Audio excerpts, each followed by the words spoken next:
Kami datang dengan ucapan syukur Tuhan. Biarlah pujian kami yang keluar dari hati kami Tuhan menjadi dupa yang harum buat Engkau Bapa, menyenangkan Engkau Tuhan. Pakai setiap kami menjadi alat-alat-Mu, menjadi perpanjangan tangan-Mu Tuhan. Sehingga setiap orang yang ada di sekeliling kami, yang melihat kami Tuhan, mereka boleh berkata mereka melihat Engkau di dalam kami Bapa. Terpujilah nama-Mu Tuhan. Berbicara buat setiap kami melalui firman-Mu. Kami siap untuk mendengar. Ini kami Tuhan.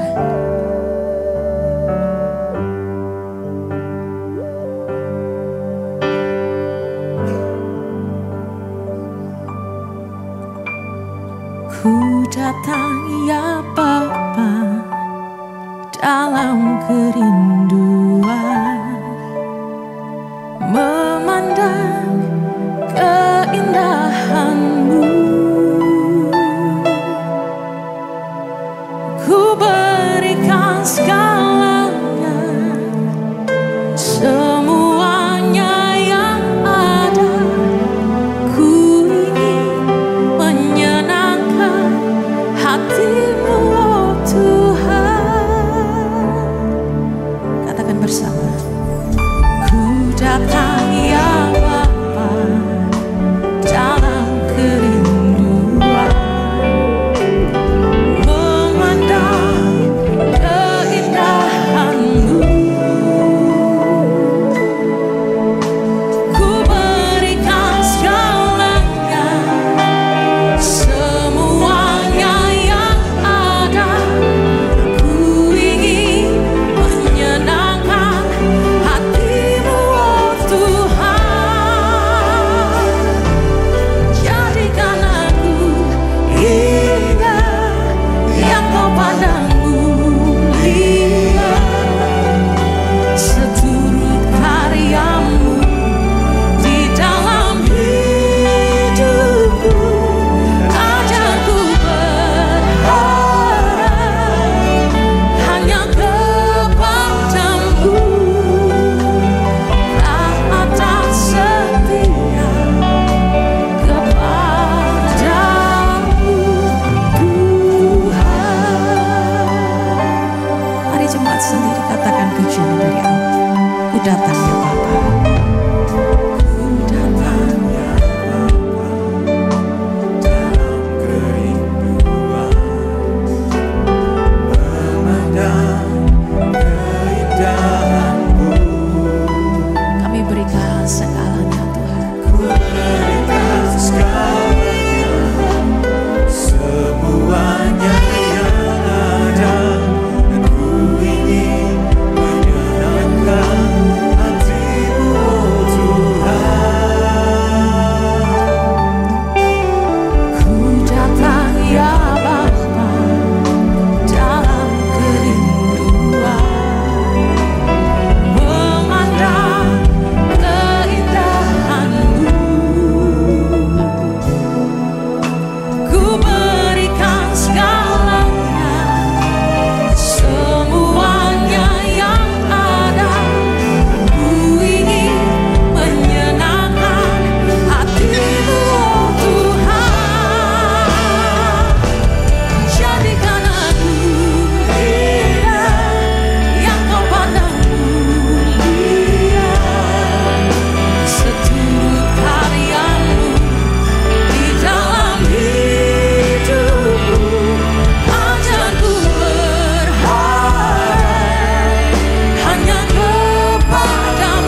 kasih untuk kebaikan Tuhan yang tidak pernah berhenti atas hidup kami.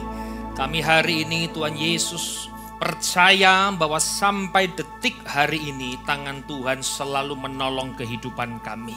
Untuk itu Tuhan Yesus pada waktu hari ini kami ingin duduk diam mendengarkan kebenaran firman Tuhan. Tuhan kuasailah setiap hati pikiran kami, menyiapkan tanah yang subur supaya firman Tuhan itu boleh bertumbuh dan berbuah di dalam kehidupan kami. Persiapkan kami untuk menerima kebenaran firman Tuhan, kuasai kami dengan kuasa darah-Mu, dan kami sambut kebenaran-Mu di dalam satu nama Tuhan Yesus Kristus yang siap diberkati. Sama-sama kita berkata, amin. Shalom Bapak Ibu dikasihi oleh Tuhan. Apa kabarnya saudara? Baik, puji Tuhan. Kita akan membacakan mega project di hari Sabtu, saudara. Yaitu adalah taat, kasih, berkorban, dan bijaksana. Kita ulangi bersama-sama, 3, 2, 1 dimulai. Sekali lagi, ya, taat, kasih, berkorban, bijaksana. Puji Tuhan saudaraku. Pada hari ini saya beri judul khotbah saya adalah karakter yang menentukan hidup. Karakter yang menentukan hidup. Yang diambil di dalam firman Tuhan 2 Timotius pasal yang ketiga ayat yang pertama hingga yang kelima.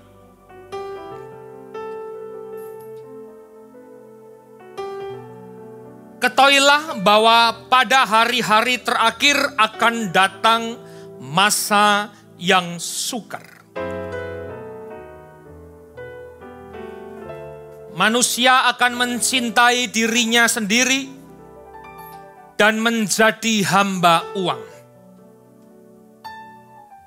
Mereka akan membual, menyombongkan diri. Mereka akan menjadi pemfitnah. Mereka akan berontak terhadap orang tua dan tidak tahu berterima kasih. Tidak mempedulikan agama. Tidak tahu mengasihi. Tidak mau berdamai. Suka menjelekkan orang. Tidak dapat mengekang diri, garang, tidak suka yang baik, suka berkhianat, tidak setia, tidak loyal, tidak berpikir panjang, berlagak tahu padahal nggak tahu, lebih menuruti hawa nafsu daripada menuruti Allah. Secara lahiriah mereka menjalankan ibadah mereka. Tetapi pada hakikatnya mereka memungkiri kekuatannya. Jauhilah mereka itu. Saudara, masa yang sukar itu bukan berbicara sebuah waktu. Tetapi masa yang sukar itu berbicara karakter manusia. Pada hari-hari terakhir akan datang sebuah masa yang sukar. Masa yang sukar itu bukan berbicara waktu. Bukan berarti 2025, 2026, 2030, 2040. Itu yang menjadikan sukar itu tahunnya. Saudara, percayakah bahwa kalau kita sebagai orang yang percaya kepada Tuhan dan kita dipelihara oleh Tuhan sampai hari ini, bukankah tahun demi tahun itu adalah tahun yang penuh berkat bersama dengan Tuhan? Justru tahun demi tahun waktu itulah mempercepat kedatangan Tuhan. Dan iman kita merindukan itu. Sehingga waktu itu bukan menggambarkan sebuah kesukaran. Tetapi yang digambarkan sebuah kesukaran itu berbicara karakter manusia.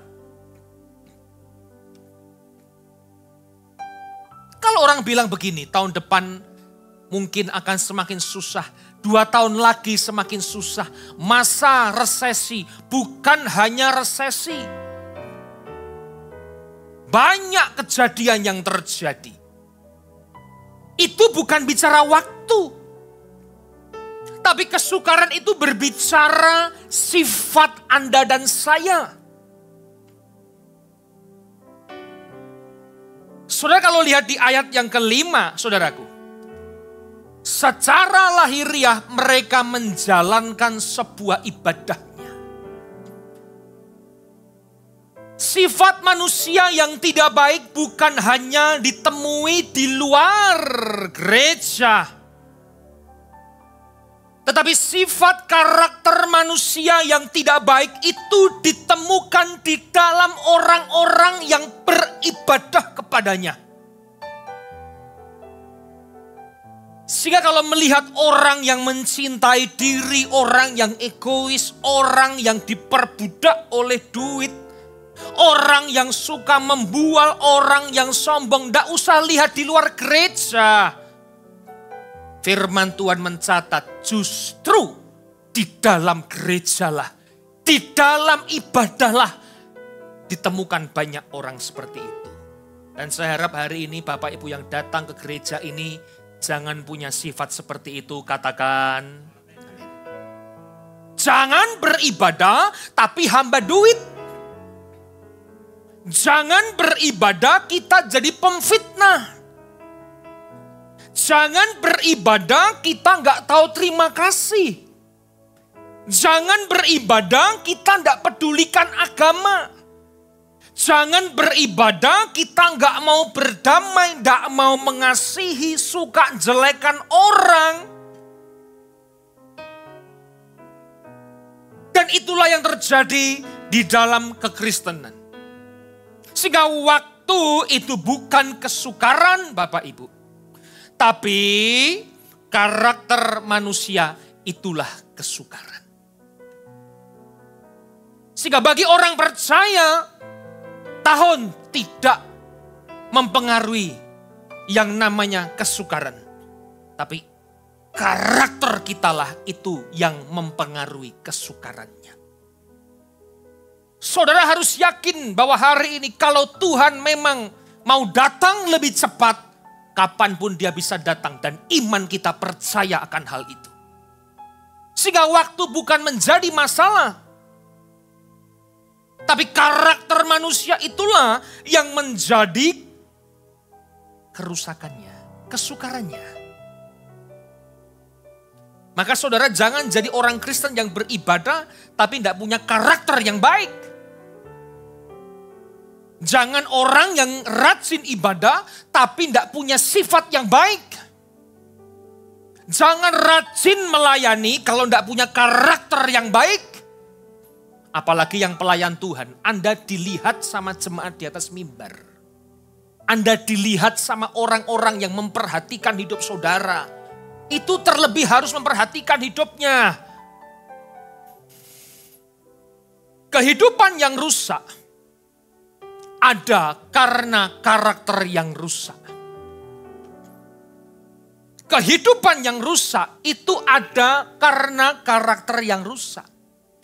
Kalau karakternya rusak, hidupnya itu juga banyak kan rusak Bapak Ibu. Tidak menjamin orang rajin ke gereja itu punya karakter yang baik. Bahkan di tengah-tengah pelayanan pun kita tidak punya karakter yang baik juga. Ada sebuah gambar yang saya gambarkan. Ada 3 wadah saudara. Yang paling kiri adalah air putih, air mineral. Itu kurang lebih harganya 2.000. Kalau yang tengah itu minyak goreng, saya nggak pernah masak. Kalau terpaksa baru masak. Dipaksa istri baru masak. Bapak Ibu kalau saya bilang masak kok kelihatannya muka-muka gak percaya sama saya. Saya dulu ketika kuliah gak bisa masak. Potong bawang putih pun gak bisa. Masak nasi pun gak bisa. Saya kuliah ketika masak nasi di rice cooker, saya tanya sama Pak Roy. Karena waktu saya datang, Pak Roy gembalanya di situ. Saya tanya, Pak Roy, masak nasi itu seberapa airnya? Dia bilang ini loh, sejari tangan. Oh iya. Pertama masak pun saya gak cuci berasnya. Waktu mereka makan, ini beras kok kayak apek-apek gitu ya. Apa nyimpennya mungkin terlalu lama? Saya diem aja. Saya pikir-pikir, oh saya gak cuci. Akhirnya dengan keadaan yang, ya saudara karena banyak hal, akhirnya kami belajar memasak. Akhirnya sampailah, ya lumayanlah. Apalagi resep keturunannya Maukar keluarga. Tahu Maukar keluarga Bapak Ibu? Itu punya resep yaitu adalah ayam Hainam.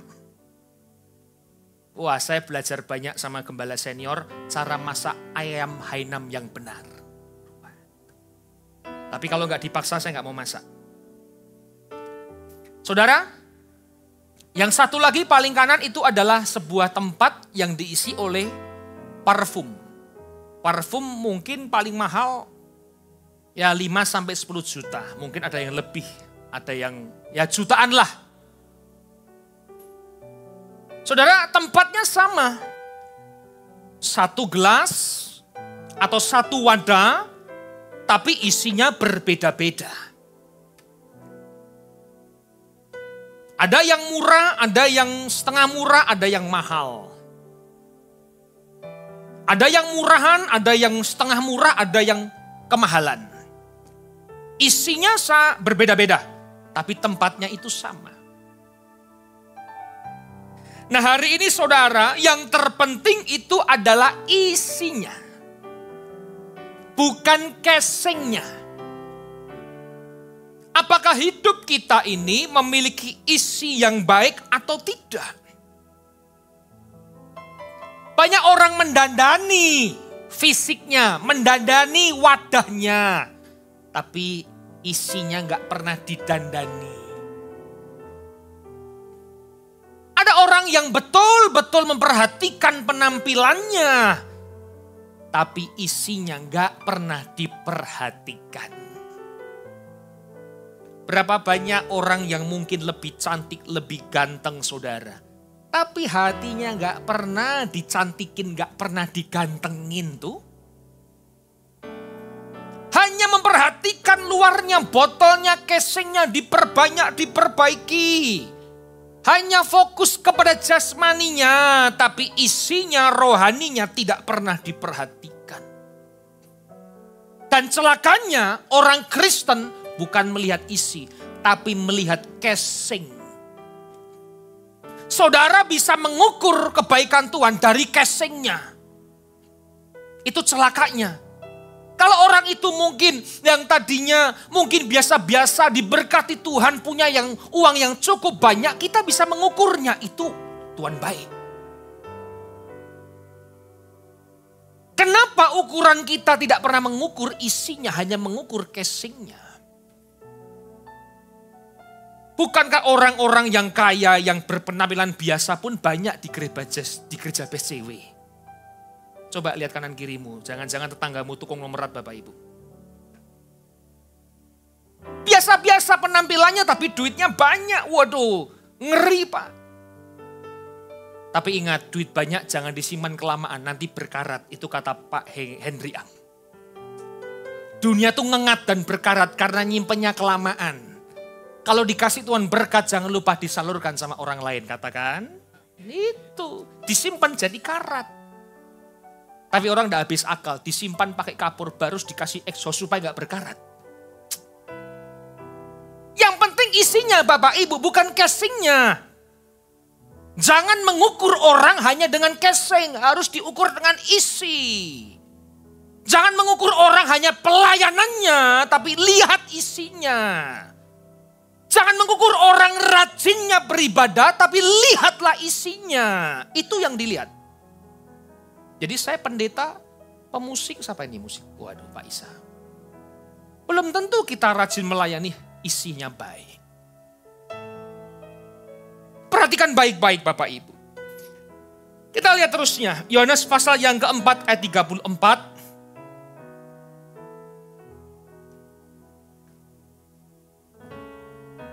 Kata Yesus kepada mereka, makananku ialah melakukan kehendak Dia yang mengutus aku dan menyelesaikan pekerjaannya. Makananku ialah melakukan kehendak Dia, kehendak Bapa. Kata Timotius tadi, orang lebih baik menuruti hawa nafsunya daripada menuruti Allah. Dan menyelesaikan pekerjaannya. Kita lihat dulu Bapak Ibu. Kehendak Bapa dengan kehendak manusia.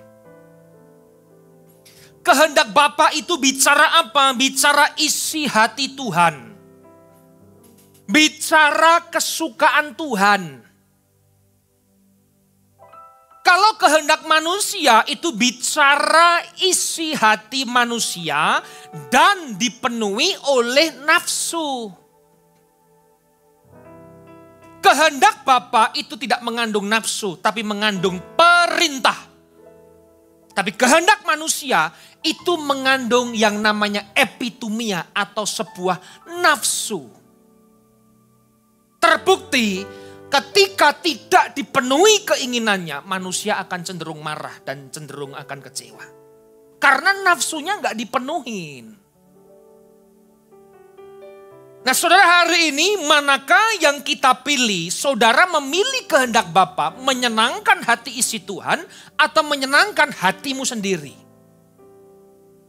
Sebagai orang Kristen yang percaya kepada Yesus, apakah kita melayani menyenangkan Tuhan atau menyenangkan hati kita? Apakah kita melayani menyenangkan isi hati Tuhan atau menyenangkan isi hati kita? Banyak orang pelayanan tapi jujur ya, maaf kata, mereka banyak menyenangkan hatinya sendiri. Tuhan pun senang gak urusannya, penting hati manusia itu senang. Ini kita temui banyak Bapak Ibu.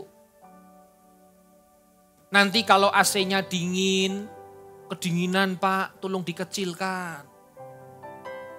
Nanti kalau dikecilkan, dimatikan, kepanasan Pak, tolong didinginkan. Saudara, nanti kalau hujan, waduh Tuhan jangan hujan dong. Kalau kemarau panjang, Tuhan kirim hujan dong. Bayangkan, itulah sifat manusia. Yang selalu ingin disenangkan, dipenuhi keinginannya, dipenuhi nafsunya. Pastikan kalau saudara datang gereja melayani Tuhan, pastikan engkau sedang melayani untuk menyenangkan hati Tuhan. Pastikan kita berkhotbah melayani WL, singer, musik, asyir, multimedia, siapapun itu. Pastikan kalau engkau melayani itu menyenangkan isi hati Tuhan. Poin yang pertama, karakter yang menentukan hidup. Yang pertama adalah lakukan. Lakukan. Kita lihat 1 Yohanes pasal yang kedua, ayat yang ke-15 sampai yang ke-17.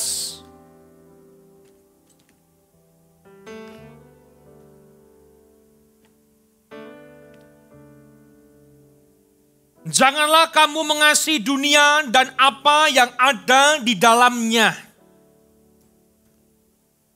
Jikalau orang mengasihi dunia, maka kasih akan Bapa tidak ada di dalam orang itu. Sebab semua yang ada di dalam dunia, yaitu keinginan daging. Luar biasa bukan? Dunia itu punya keinginan, punya nafsu yang harus dipenuhi. Dan keinginan mata serta keangkuhan hidup bukanlah berasal dari Bapa melainkan dari dunia. Dan dunia ini sedang lenyap dengan keinginannya. Sedang lenyap bukan sudah atau akan, tapi sedang di dalam kelenyapan. Tetapi orang yang melakukan kehendak Bapa, telema, akan tetap hidup sampai selama-lamanya. Orang yang tidak mau melakukan perintah Tuhan adalah orang yang mengasihi dunia. Saudara, ketika kita hidup ini menyenangkan hati manusia, maka saudara bukan mengasihi Tuhan, tapi mengasihi dunia. Saudara, kalau melayani hanya menyenangkan hidup kita, selera kita, kesukaan kita, saudara tidak mengasihi Tuhan. Jadi kalau nyanyi begini gak ada artinya. Jreng. Aku mengasihi, apa saudara? Engkau dengan terus Bapak Ibu, aku mengasihi. Aku mengasihi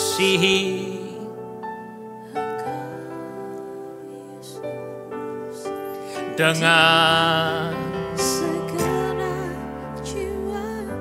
pulang gereja, parkir diserobot, marah. Saya tanya, Anda mengasihinya di mana?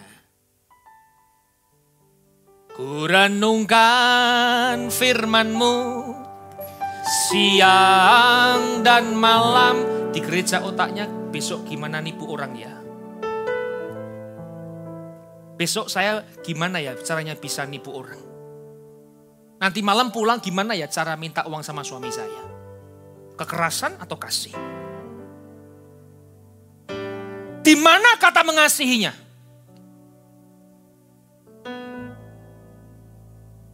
Saudara, kalau kita tidak melakukan perintah Tuhan, kita itu bukan orang-orang yang mengasihi Tuhan. Makanya karakter itu menentukan hidupmu. Makanya ku pegang perintah-Mu dan ku lakukan. Engkau tahu ya Tuhan, tujuan hidupku hanyalah untuk apa? Diriku. Gitu ya. Percuma Bapak Ibu bila mengasihi Tuhan tapi hatinya tidak mau melakukan perintah-perintah Tuhan. Kata Ratapan pasal yang ketiga ayat 22 sampai 23. Tak berkesudahan kasih setia Tuhan. Tak habis-habis rahmat-Nya. Selalu baru tiap pagi, besar kesetiaan-Mu.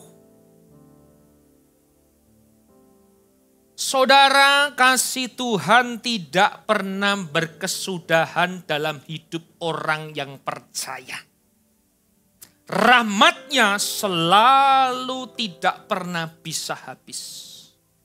Setiap pagi besar kesetiaan Tuhan. Artinya apa hari ini? Kita lihat dulu. Jika setiap pagi ada kasih Tuhan, maka setiap pagi juga ada perintah baru yang perlu kita kerjakan. Jangan hanya mengagumi kasih Tuhan, tapi saudara tidak menjadi bagian dalam pelaku kasih itu. Seperti pengikut-pengikut Kristus, bukan murid Kristus. Hanya mengikuti Tuhan, takjub dengan mujizatnya, takjub dengan karyanya, takjub dengan kasih setianya. Tapi saudara tidak mau mengambil bagian dalam pelaku firman. Kalau kita setiap pagi merasakan kasih setia Tuhan, berarti setiap pagi juga ada perintah yang baru yang perlu kita kerjakan. Jangan hanya mengagumi kasih Tuhan, gak usah diomong Bapak Ibu. Kasihnya itu luar biasa, gak sebanding dengan apapun yang kita bisa kerjakan. Tapi apakah hidup setiap pagi juga kita merenungkan ada perintah yang baru yang perlu kita kerjakan atau tidak?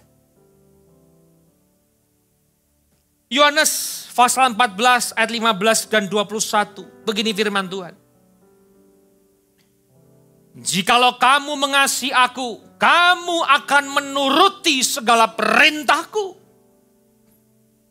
21. Barang siapa memegang perintahku dan melakukannya, dialah yang mengasihi aku. Dan barang siapa mengasihi aku, ia akan dikasihi oleh Bapakku, dan aku pun akan mengasihi dia dan akan menyatakan diriku kepadanya. Maka kasihnya kita rasakan lewat perintah yang kita kerjakan. Kasihnya kita rasakan lewat perintah yang kita kerjakan. Sebuah lagu bilang begini. Ingat kasihnya.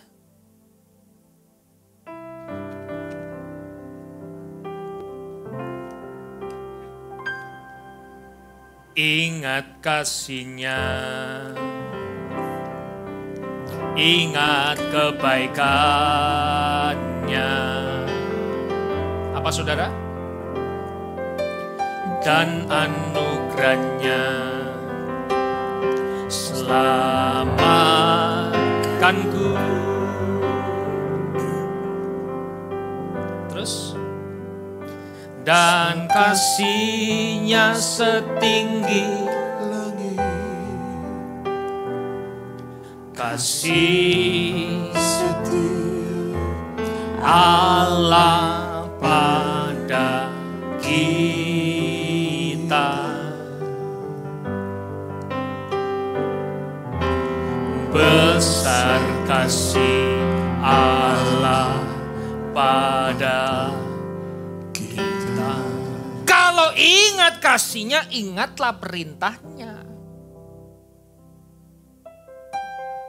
Kalau merasakan kasih Tuhan, ingat mengerjakan bagian apa yang kita harus kerjakan. Saudara tidak mau mengerjakannya, saudara tidak mau melakukannya, tapi kalau doa, ingat kasihnya. Yang diingat apa coba? Ingat kebaikannya. Mana yang baik? Orang kita tidak mau mengerjakan tugasnya kok. Justru kasihnya itu kita rasakan lewat perintah yang kita kerjakan. Kalau tidak mengerjakannya, tidak bisa kita merasakan kasih Tuhan. Jadi bohong kalau saudara tidak mengerjakan perintah Tuhan, engkau bisa bilang begini, aku merasakan kasih Tuhan. Tidak bisa. Itu pembohong besar. Kita akan merasakan kasihnya ketika kita mengerjakan bagian yang perlu kita kerjakan. Katakan, saudara, dalam Mazmur 145 ayat yang kedua. Setiap hari aku hendak memuji Engkau. Dan hendak memuliakan namamu untuk seterusnya dan selamanya. Memuji Tuhan itu bukan bicara kalau hati itu yang enjoy, hati yang comfortable, hati yang feelingnya bagus. Kalau pas bagus feelingnya bisa memuji Tuhan. Tapi kalau feelingnya nggak bagus, bisakah kita memuji Tuhan? Kalau hatinya enak, hatinya suka, kita bisa memuji Tuhan. Kita bisa memuliakan Tuhan. Tetapi apakah kita bisa seterusnya dan selamanya? Seterusnya itu kontinuitas. Selamanya itu bicara satu jenjang waktu. Jadi kalau sudah continue, jangan berhenti. Harus sampai selesai. Mazmur 90 ayat 12. Ajar kami menghitung hari-hari kami sedemikian, hingga kami beroleh hati yang bijaksana. Jangan menghitung hari supaya tambah kaya. Jangan menghitung hari supaya tambah hebat. Tetapi hitunglah harimu supaya hidup kita bijaksana. Ada orang yang menghitung bertambah kaya tapi gak tambah bijaksana. Ada orang yang tambah hebat tapi gak tambah bijaksana. Semakin dia hebat, semakin uraan hidupnya. Lihat aja. Semakin orang hebat kalau dia tidak di dalam Tuhan melakukan perintah Tuhan, semakin semena-mena hidupnya. Karena ingin dipenuhi hasratnya, dipenuhi keinginannya. Semakin pangkatnya tinggi, semakin tidak mau melayani. Semakin jabatannya tinggi, semakin tidak mau rendah hati. Apakah itu hati seorang yang bijaksana?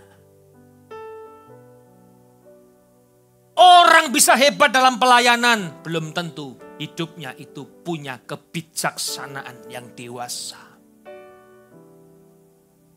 Hidup ini saudara harus memiliki sikap bijak hati.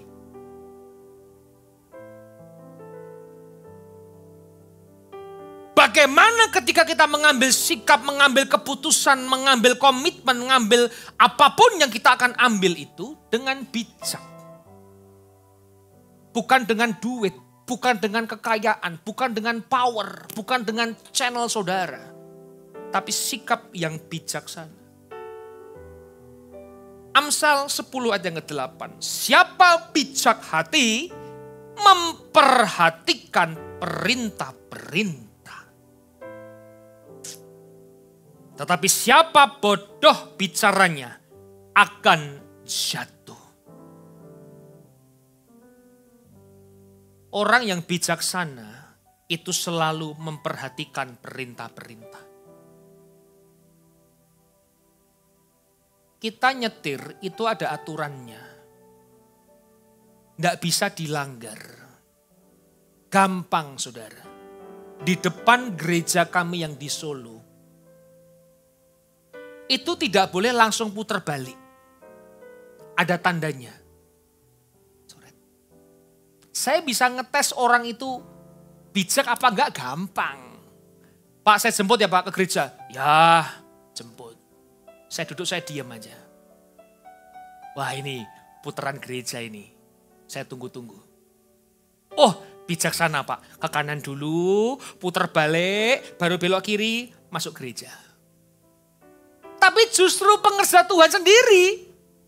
Saya duduk, sup, langsung balik. Bahkan maaf Pak, supir saya sendiri pun begitu.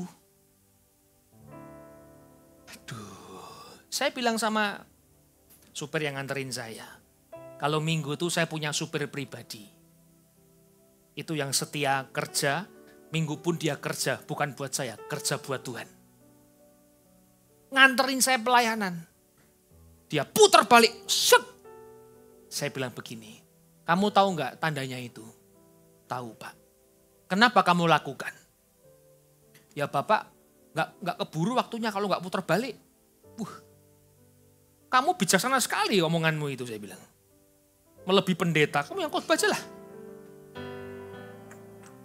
Saya bilang begini, orang kalau lihat mobil itu, yang dilihat kamu atau saya? Maaf Pak, karena plat nomor saya itu ada ya angka cantik lah. Bukan saya percaya tahayul, bukan. Itu ya angka cantik yang orang bisa tahu, oh itu punyanya Andre gitu. Saya tanya, kalau saya putar balik langsung dari jauh, jemaat di perempatan jauh, loh itu mobilnya gembala saya. Terus putar balik. Gitu. Saya bilang, jemaat gak penuh gara-gara kamu jangan-jangan ini. Sekarang dia pinter. Nganterin saya hari Minggu kalau saya khotbah di Solo. Pak langsung atau belok kanan dulu? Wah, aduh, memang hikmatnya ngeri Pak. Sederhana saja loh. Dalam hidup ini, aturan-aturan di dunia kadang kita larang. Bapak Ibu dilarang bawa minuman yang bernoda, tetap aja bawa. Dilarang bawa minuman karena karpet ini, saudara, ini dibantu sama jemaat. Saudara, yang masang karpet ini itu jemaat sendiri. Kita bersih pun gak bayar. Kasihan toh. Loh ini bener Pak. Saya diomongin sama Pak Henry. Wah luar biasa yang punya karpet ini kerja. Bersihkan karpet sendiri Bapak Ibu. Kita ini bukan kepengen terus semena-mena, bukan. Kita ini kasih pengertian. Mbok iya di gereja itu ada aturan, mbok iya dimengerti. Gitu loh Bapak Ibu. Kok diem semua ini? Jangan-jangan marah gara-gara gak boleh mbak kopi di ruang gereja sama saya. Habis gereja 1,5 jam di sana dikasih best lunch. Minum mosak kenyang-kenyangnya saudara. Jangan lupa bayar. Kalau nggak bayar kasihan Pak Henry dan Bu Eli. Tombok tiap minggu. Saudara kita ini punya aturan gereja ya dituruti. Kita ini memberikan sebuah aturan yang tidak memberatkan saudara. Tapi mengertilah akan aturan itu. Supaya apa? Bukan supaya gereja itu kelihatannya super power. Tidak. Supaya hidup kita ini lebih bijaksana.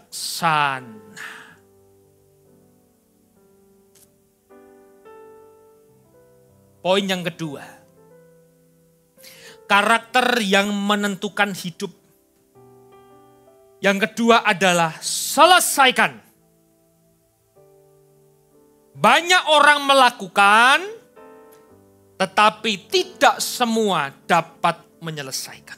Bukan awal, tapi akhir yang menentukan. Lebih baik awalnya tidak baik, tapi diakhiri dengan sebuah kebaikan. Daripada hari ini kita baik, tapi kita akhiri dengan sebuah ketidakbaikan. Kalau kita hari ini melakukan pekerjaan Tuhan, pastikan saudara menyelesaikannya. Jangan ditunda, jangan disepelekan. Karena hari Tuhan semakin dekat dan kita nggak tahu kapan dia akan datang. Sebuah pertandingan itu akan dinilai jika sudah selesai. Pertandingan imanmu akan dinilai ketika hidupmu nanti selesai. Bukan hari ini. Pastikan kalau nanti Tuhan datang menjemput kita, Bapak Ibu menyelesaikan pekerjaan Tuhan. Pastikan itu. Jangan sampai tidak diangkat, saudara. Itulah yang membuat hati kita itu sedih. Saudara, hidup ini seringkali dihadapkan kepada sebuah pilihan. Hidup ini kerap kali dihadapkan kepada sebuah pilihan. Harus ada pilihan. Mau ke kanan, ke kiri.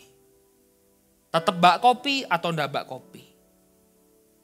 Mau bayar apa enggak bayar? Makan TB3 bilangnya 2. Ngisi-ngisi nih Pak. Hidup itu dihadapkan kepada sebuah pilihan. Dan bukan macam-macam saudara. Semalam kita juga dengan teman-teman dihadapkan kepada sebuah pilihan. Saya, Pak Henry, Pak Cipto, dengan adik saya Clyde dan Vivian. Kami dinner makan malam, setelah itu kami ingin makan es kacang hijau. Saya gak sebut merek, tapi yang jelas antrinya panjang pakai nomor. Nah udah tahu kan? Pak Henry turun ambil nomor antrian.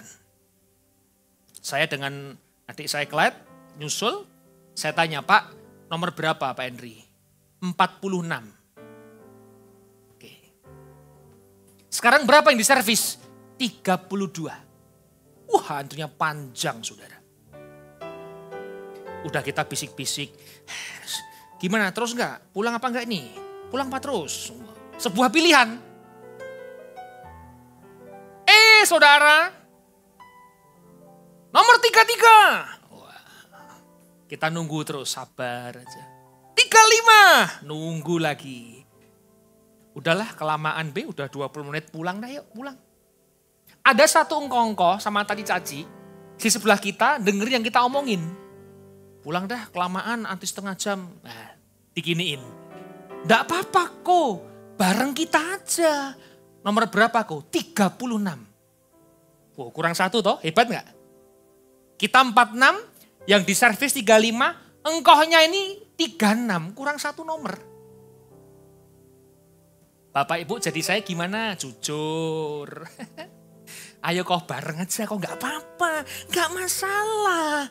Ayo bareng aja, masih lama nomornya, udah bareng aku aja. Seorang pendeta pun juga diuji Bapak Ibu. Loh bener. Gimana Bi? Lah gimana Bi? Gimana Bi? Ya gak ngerti Bi. Bayangkan, kalau saya serobot, ternyata itu jemaat bes. Waduh, pendeta gak bisa sabar. Tapi kalau gak serobot Bi, setengah jam. Kadang hidup itu di sebuah pilihan. Dengan iman, gak usah pakai iman. Aduh, kadang-kadang pakai iman. Taruh nomor pulang, gak usah pakai iman-imanan. Ya kita pulang dengan tangan yang hampa. Saya bilang lain waktu kacang hijau juga bisa bikin kok. Saudara, kadang walaupun itu bisa saya langgar, bisa saya iyain engkau dan taji itu. Tapi kerap kali sebuah keputusan yang tidak bijaksana itu kita bisa lakukan. Kelihatannya baik tapi nggak bijak. Ada satu keluarga pulang, tahu-tahu balik lagi, mukanya udah. Lah dia tahu kita nomor 46 ya. Kalau kita ambil 36 marah dia lah. Kok, Ci, kamsia ya? Lu enggak apa-apa, ayo enggak apa-apa. Udah kamsia. Lu enggak apa-apa kok, enggak apa-apa. Pesen aja, biarin cepat selesai. Saya bilang jangan, pulang. Dalam hati, ayo. Tapi saya bilang Klet nanti malam jangan lupa ajak saya lagi ke sana. Hidup itu banyak ditemukan sebuah pilihan. Kita lihat dulu Kejadian pasal yang ketiga, yang pertama yang ke-6.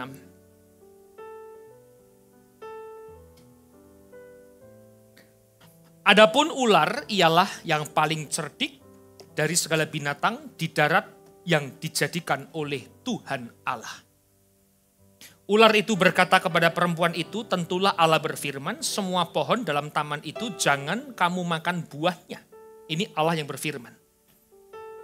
Lalu sahut perempuan itu kepada ular itu, buah pohon-pohonan dalam taman ini boleh kami makan. Ayat yang ketiga. Tetapi tentang buah pohon yang ada di tengah-tengah taman, Allah berfirman jangan dimakan. Ataupun diraba nanti kamu mati. Tetapi ular itu berkata kepada perempuan itu, sekali-kali kamu gak akan mati. Tetapi Allah mengetahui bahwa pada waktu kamu memakannya, matamu akan terbuka dan kamu akan menjadi seperti Allah, tahu tentang yang baik dan yang jahat. 6. Perempuan itu melihat bahwa buah pohon itu baik untuk dimakan dan sedap kelihatannya. Lagi pula pohon itu menarik hati karena memberi pengertian. Lalu ia mengambil dari buahnya dan dimakannya dan diberikannya juga kepada suaminya yang bersama-sama dengan dia dan suaminya pun memakannya. 2 pilihan. 1, Allah berfirman. 2, setan berfirman. Yang diambil oleh Adam dan Hawa adalah pilihan untuk jatuh di dalam dosa. Yang diambil Pak Henry dan saya adalah pilihan tidak mau jatuh dalam dosa. Itu pilihan. Maka dosa dan keselamatan sifatnya adalah pilihan Bapak Ibu sendiri. Dosa dan keselamatan itu adalah pilihan. Saudara mau selamat atau mau tidak selamat itu pilihan saudara.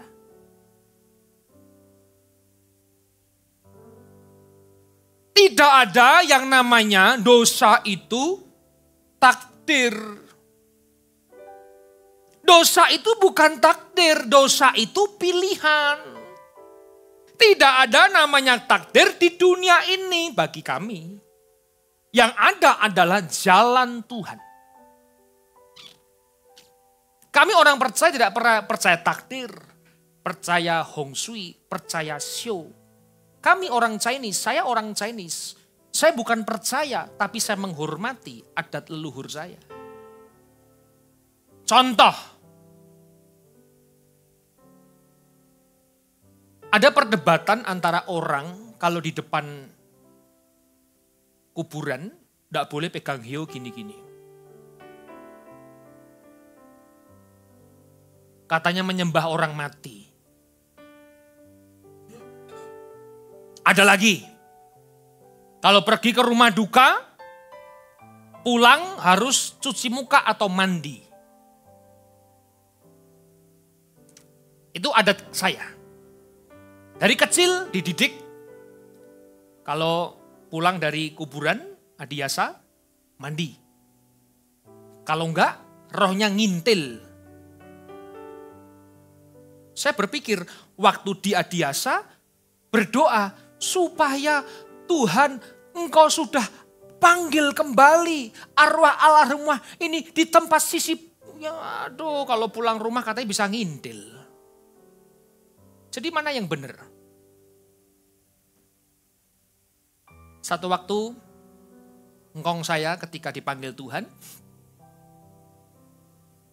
karena keluarga engkong saya ini keluarga dari hamba Tuhan saudara, jadi yang mau melayani itu banyak gereja. Terjadi ini ada Bu Lydia, ada Pak Yanuar itu tahu. Engkong saya dipanggil Tuhan, diserahkan ke BES. Baik BES yang melayani, karena engkong saya terakhir ke gereja itu ketika cucunya berkhotbah. Engkong saya dipanggil Tuhan dengan tidak sakit, hanya penyakit ya sudah tua saudara, 95 tahun. Saya udah atur jadwalnya dengan Bu Lydia, teman-teman, akhirnya tidak jadi. Ada yang mau ngambil karena anak-anaknya itu denominasi gereja. Engkong saya punya 6 anak, mama saya paling terakhir. 1, 3, 4 tuh punya gereja masing-masing, pendeta semua. Nggak bisa, harus ini. Sudah, saya bilang ambil pelon kabehnya. Gembala kita bilang, udah gak usah diributin, itu keluarga biar. Ya saya biarkan, saya keluarganya juga. Biarkan. Wah jadi hari 1 A, hari 2 gereja B, 3 gereja C, wah ngeri Pak. Semua gereja tampil. Saya duduk aja. Malam terakhir saya bilang begini. Yang memberangkatkan kungkung, saya cucu. Saya cucu kalau dari derajatnya itu paling kecil. Anak terakhir dari anak terakhir. Saya yang harus memberangkatkan kungkung saya. Udah saya tinggal pulang. Besok saya sampaikan banyak hal. Sampai kuburan. Terakhir saya tebar bunga, saya kasih tanah. Orang Chinese adatnya ada hiu, saya pasang hiu. Tante saya nyenggol saya. Kamu ini pendeta gak boleh pegang hiu. Saya diemin aja. Udah saya diemin. Saudara, akhirnya jatuhlah di tahun baru Cungko Sinien. Tante saya bagi angpau. Saya gak dapat udah kawin Pak. Bagi angpau saya senggol. Tante enggak boleh bagi angpau, dosa. Kok bisa? Loh, lah kalau kita melarang adat Chinese ya semua dilarang. Jangan pegang hiu enggak boleh, kalau minta angpau, kyonghi boleh. Enggak boleh begitu. Adat itu bukan kita percayai, tapi adat itu kita hargai dan hormati. Sama orang Indonesia, kalau ketemu punya adat salaman, itu kan adat. Nah kalau orang bilang begini, jangan salaman berbuat dosa. Masa gak salaman? Atau salaman? Ini kan bicara adat. Ada orang yang adatnya mungkin barat, ada timur, barat timur, wah macam-macam. Tapi kita hormati. Oh begitu. Jadi saya tidak melarang orang Kristen pegang hiu asal tidak menyembah dan percaya. Ada orang bilang begini, Pak, justru Pak di kuburan tuh mamaku ngomong sama aku Pak. Ini benar Pak. Jadi kalau mau cari nomor wangsit, cari bisik-bisikan ke kuburan mamanya, Ma, kasih bisik Ma, apa Ma nomornya Ma? Ma tolong Ma gitu. Sedangkan berlawanan dengan iman kekristenan. Kalau memang dia dipanggil Tuhan sudah langsung ke pangkuan Bapa di surga. Katakan amin dulu. Jadi masa kita mau tarik lagi supaya kasih tahu, nak nomornya 27 nak. Saudara, bagi kami tidak ada yang namanya takdir. Yang ada adalah jalan Tuhan. Firman Tuhan terakhir, 2 Raja-Raja pasal yang ke-6 ayat 13-15. Berkatalah raja, pergilah melihat di mana dia, Elisa dan bujangnya melawan bangsa Aram, supaya aku menyuruh orang menangkap dia. Lalu diberitahukanlah kepadanya, dia ada di Dotan. Maka dikirimnyalah ke sana kuda serta kereta dan tentara yang besar. Bala yang besar mengejar seorang Elisa dan bujang. Sampailah mereka pada waktu malam, lalu mengepung kota itu. Ayat yang ke-15. Ketika pelayan abdi Allah bangun pagi-pagi dan pergi keluar, maka tampaklah suatu tentara dengan kuda dan kereta yang ada di sekeliling kota itu. Lalu berkatalah bujangnya itu kepada Elisa, celaka tuanku, apakah yang akan kita perbuat? Seringkali kita tidak mampu karena kita melihat, memakai mata dan pikiran manusia. Kita lupa memakai mata dan pikiran Tuhan. Seorang hamba Tuhan ketika ada masalah jangan minta didoakan. Tapi harus mendoakan. Seperti Elisa tidak didoakan tetapi Elisa mendoakan bujangnya. Padahal yang sebenarnya diburu adalah Elisa bukan bujangnya. Yang dikejar itu adalah Elisa, tapi Elisa tidak minta didoakan, tapi Elisa mendoakan bujangnya supaya mata rohaninya bisa melihat. Maaf ya Bapak Ibu, kami rindu supaya iman jemaat, iman pendeta itu bertumbuh. Jangan selalu minta doa.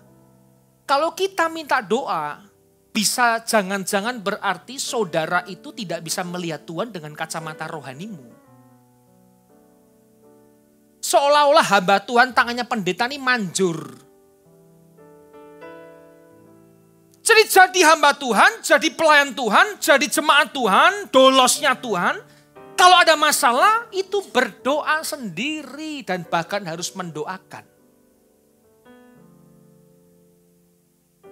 Kalau suka didoakan terus, ya sesekali boleh. Hanya menguatkan iman saudara.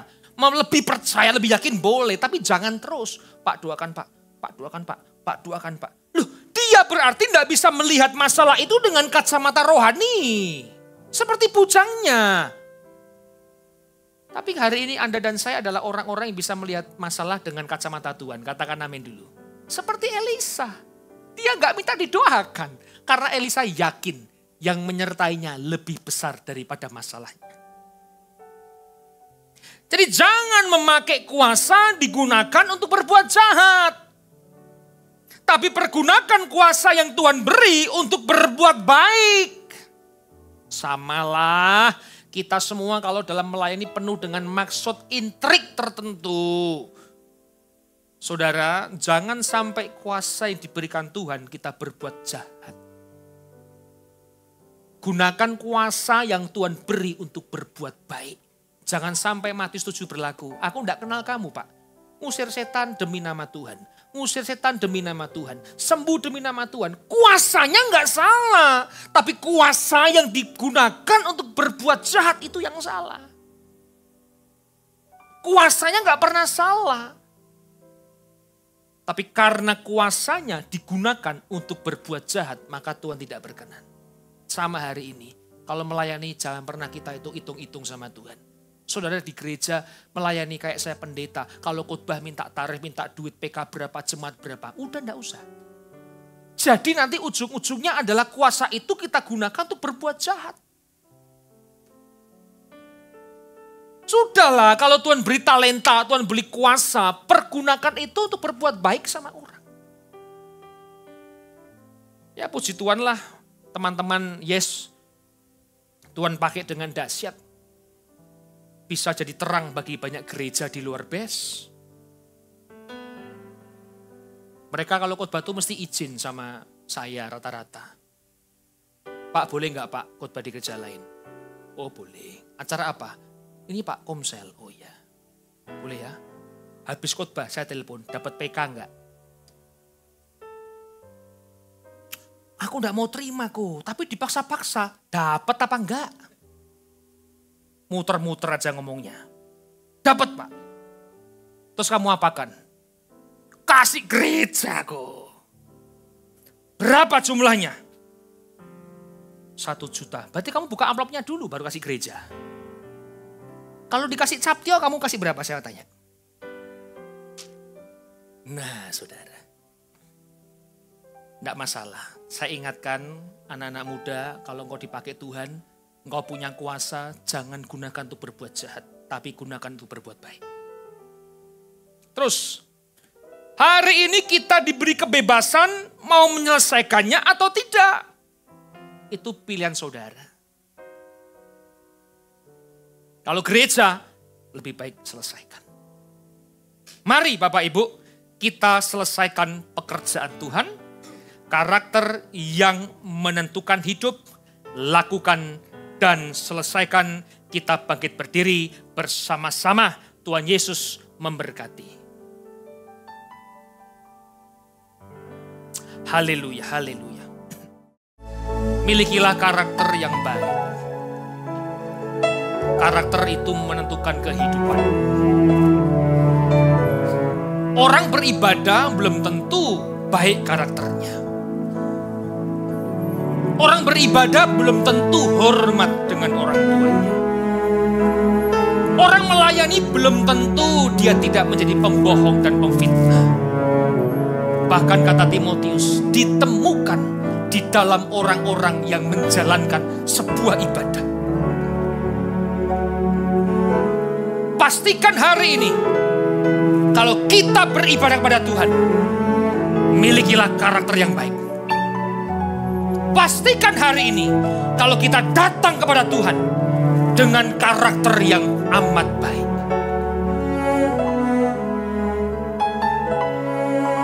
Bukan casingnya, tapi isinya. Engkau rajin melayani, rajin ke gereja, rajin beribadah, bahkan rajin berkhotbah pun seperti pendeta. Kalau tidak punya karakter yang baik, apa jadinya hari ini? Bukan waktu yang sukar, tapi karakter kitalah itu kesukarannya. Saudaraku, lakukanlah pekerjaannya. Kalau kita ingat kasihnya, ingat kebaikannya, lakukanlah pekerjaannya. Setiap pagi ada kasihnya, setiap pagi pun ada perintahnya. Setiap pagi kita ingat kebaikannya, setiap pagi pun kita ingat perintah-perintahnya. Jangan hanya mengagumi Tuhan, tapi tidak terlibat di dalam pekerjaan Tuhan. Jangan hanya mengagumi kasih-Nya, tapi kita hari ini tidak menjadi bagian dalam pelaku-pelaku kasih itu. Saudaraku, selesaikan pekerjaan itu. Jangan lambat-lambat. Jangan menunda-nunda. Kalau kita di dalam melakukan perintahnya, selesaikan. Sampai kapan? sampai ku dapatkan mahkota kemuliaan dan memerintah bersama Dia. Sampai kapan? Sampai ku dapatkan mahkota kemuliaan dan memerintah bersama Dia.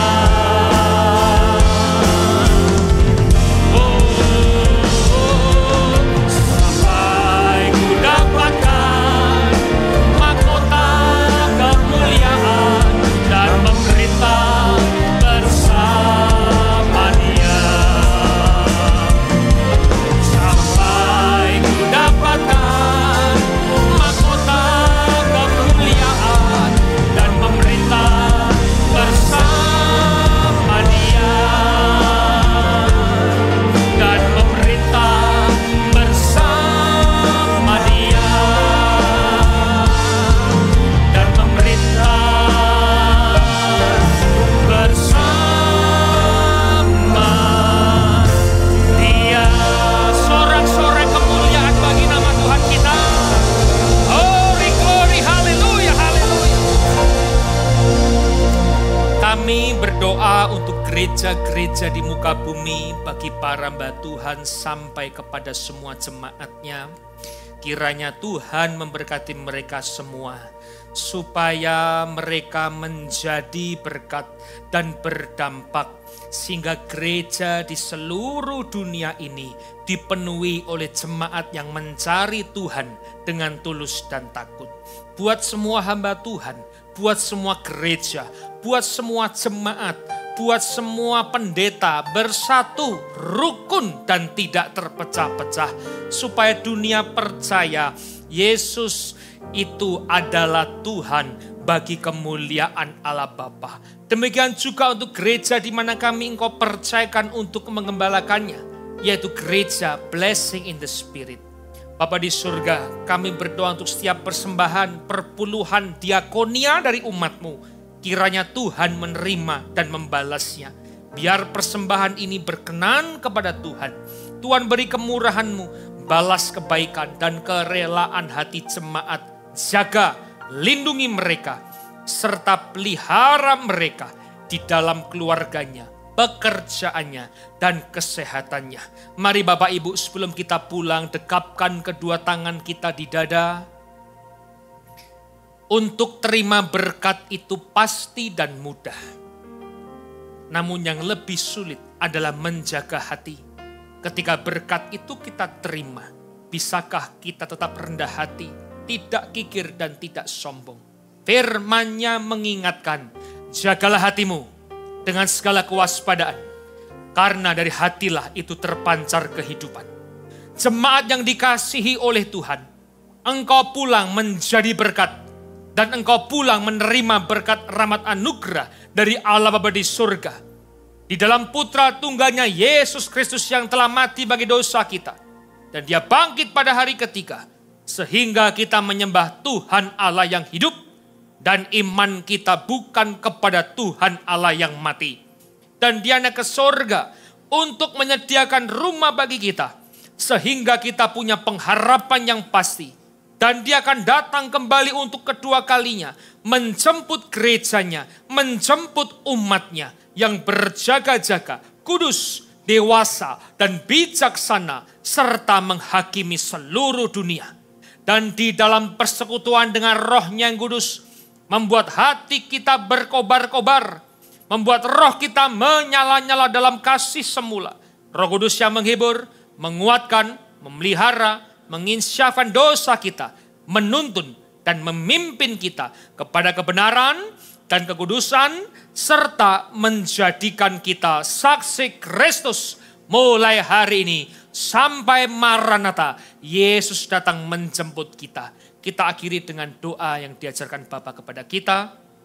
Oh kami yang di surga, dikuduskanlah namamu, datanglah kerajaan-Mu, jadilah kehendak-Mu di bumi seperti di surga.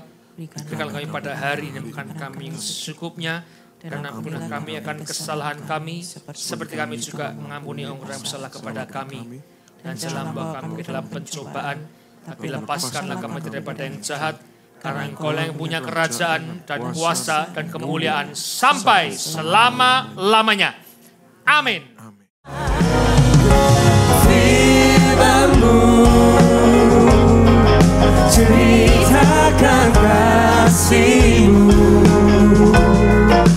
menyucikan hati dan pikiranku, menjadikan berkat kehidupan kekal, sampai ku menjadi harta kesayangan-Mu. Firman-Mu, ceritakan kasih-Mu, menyucikan